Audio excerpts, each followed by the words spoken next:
տալիս, մի մասը նույնիսկ չենք հարցնում արձանագրել, բայց մնացածին առիթներ կունենանք անդրադառնալու։ Գեգամ Մանուկյան, համեցեք։ Աշխատակազմին շատ ծանրաբեռն եք, ասեմ ինչ ասել։ Երկու խմբագիր ենք, նախին հասկանանք ինչա։ Միքայել Մինասյանի դեմ անձնական բնույթի հոդվածներ չգրելու համար հայ փոստը պայմանագիր է կնքել հայկական ժամանակի հետ, բեզվազրատ թերթը ընդունելու։ Բայց մի բան ասեմ, էլի, լավ անում Նիկոլ Փաշինյանը։ Այդ խմբագիրով կհասկանան ինչ է, անվերադարձ, բայց լավ անում Նիկոլ Փաշինյանը։ Այն բոլոր նախկին պաշտոնյաները,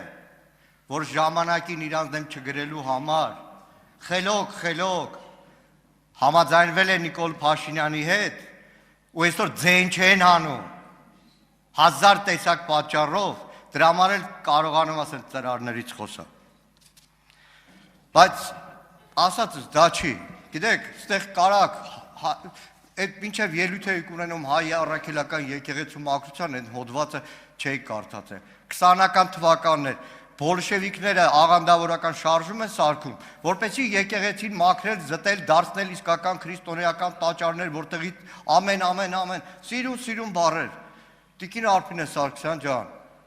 իրար լավ աշխատանքային հարաբերություն ենք։ Այստեղ որ այդ հեզասա ելույթ եք ունենում։ Դեկտեմբերի 25-ից մի քանի հատ հարց եմ ուղարկել ներքին գործերի նախարարություն։ Հարցրել եմ, թե այդ ոստիկանները, քրեական ոստիկանության բարձրաստիճան ոստիկան, օրինակ Արտուր Զաքարյան, ինչ գործ ուներ երուն խոսակ, կարակ շատ սիրուն խոսեք, ժողովուրդ, բայց ամբողջ երկրով տերոր է ենթարկում, Նիկոլ Փաշինյան, ոստիկանություն, ԱԱՑ, հասել են այնտեղ, որ երեք Մասյատոթը թեմի տեր հայրը ստիպված է հայտարարություն արել, այսօր նորից ասել է, որ արտաքին ճնշման ազդեցության տակ եմ արել հայտարարություն, ինչքան է սիրուն խոսեք, վաղը այդ ամեն ինչը պարզվելու է, ամբողջ ԱԱՑ-ն դուք զբաղացրել եք եկեղեցի դեմ պայքարով, ինչքան էլ Հարցին կպատասխանի Մանուկյան, անջատած է վարչախոս։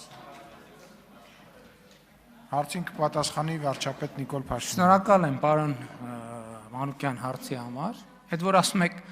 բեզվազվրատ թերթը վերցրել են նախ Հայաստանի Հանրապետությունում եղել է թերթի վաճառքի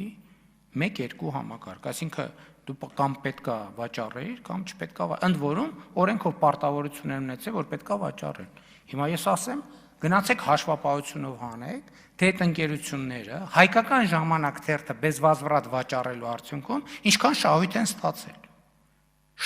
ստացել։ Շահույթ, որովհետև հայկական ժամանակ թերթը եղել է պահանջված ապրանք, կոմերցիոն պայմանագիր է։ Այդ միշիկը, եթե դա այդ հայփոստի հետևում միշիկն է եղել, ուրեմն ոչ թե իրանք են մեզ փող տվել, ես եմ իրանց փող տվել։ Այսինքն իրանց հնարավորություն եմ տվել, որ մեր արտադրած որակյալ ապրանքը վաճառեն եւ խեղճեր 2 կոպեկ ստանան, որ դուք կապ չունեք, որովհետեւ ձեր տպած թերթը ոնց որ մնացել է պահեսներում, նենց էլ դուք պարզ է որ կապ չունեք, որովհետեւ դուք 90-ականներից հետո կոնկրետ ձեր խմբագրած թերթից օրը 30 հատ կարող է կամ վաճառվեր կամ չվաճառվեր։ Իհարկե դուք կապ չունեք։ Դուք ոչ մի բանի հետ կապ չունեք։ Պարոն Եղոյան։ Ինչ վերաբերվում է մնացածին։ Հայաստանի Հանրապետությունը ինքը իրան պաշտպանելու է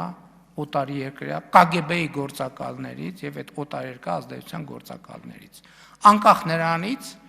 իրանք քաղաքական գործի փողկապի տակ են թաքնված, թե հոգևոր ծառայողի վեղարի տակ են թաքնված։ Հայաստանի Հանրապետությունը իրան պաշտպանելու է։ Հայաստանի Հանրապետությունը ինքը իրան պաշտպանելու է։ Հայաստանի Հանրապետության ժողովուրդը իր պետությանը պաշտպանելու է։ Հայաստանի պետությունը իր ժողովրդին պաշտպանելու է։ Թռնեք վերև, իջնեք ցած, ինչ անեք, դա անխուսափելի բան է։ Սա պետություն է, չի կարա այլ կերպ լինի։ Սա պետություն է։ Եվ պետությունը իր դերում առնելու։ Բայց ինչի՞ չեք ասում։ 2018-ից մեզ ժողովուրդը շշի է սարում թավիշ։ 2021-ին մեզ տվել է պողպատյա մանդատ եւ մենք հնարավորինս փափուկ ձևով, մաքսիմալ փափուկ ձևով այդ պողպատյա մանդատը կիրառում ենք, այդում ենք բան ցույց տալիս։ Այդ մանդատը մենք ժողովրդից ստացել ենք եւ ժողովուրդը մի բան էլ դժգոհ է, որ մենք բավարար կոշտությամբ չենք օգտագործում այդ մանդատը եւ ոչինչ, մենք այդ ժողովրդին ասում ենք ժողովուրդ ջան, տեղել ենք ասում, այս պետությունա չենք կարող, ամեն ինչ պետք է լինի պետական տրամաբանության շրջանակներում։ Ինչ վերաբերում է, եթե տենց հայտարարություն է հնչել, թող այդ ընկերությունները իրանց այդ ժամանակների միավոր հայկական ժամանակ թերթից ինչքան բան են ստացել։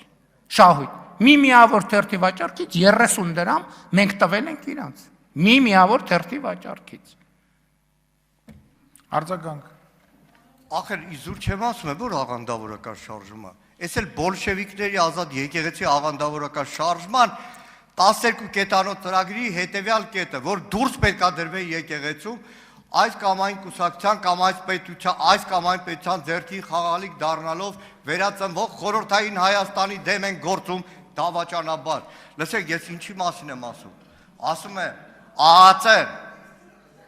ներքին գործերի նախարարություն, ոստիկանություն, սարքել եք բռնության միջոց, ԱԱԾ օպերը ինչ գործ ունի քահանայի հետ բացատրական աշխատանք տանի, այն հավաքագրման, մենակ բանա, արտաքին ազդեցության գործակալներ, քրեական գործ հարուցեք, մի հատ կես տեղեկան, ԱԱԾ-ին չուլեք սարքե, իմ ասած էտա, ինչ վերաբերվում է թերթ վաճառելուն, որ Նիկոլ Փաշինյանը շատ փոքր դպրոցական է, Դաշնակցության երկիրը 60,000-ով էր տպվում, 5,000-ով չէր տպվում։ Ճիշտ է,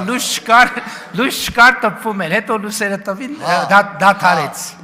Ինչ կա։ Ինչ վերաբերվում է ԱԱԾ օպերլիազորին, ԱԱԾ օպերլիազորը պարտավոր է, այդ թվում հակահետախուզական պրոֆիլակտիկ աշխատանքներ անել, այդ թվում հոգևորականների հետ։ Եվ մենք այդ ուղղությամբ շատ ակտիվացրել ենք հակահետախուզական պրոֆիլակտիկ աշխատանքները, որպեսզի այդ թվում մեր հոգևորականներին, ովքեր հայտնվել են մեր գնահատմամբ օտարերկրյա հատուկ ծառայությունների տեսադաշտում, որպեսզի մենք նրանց խորհրդատվություն տանք,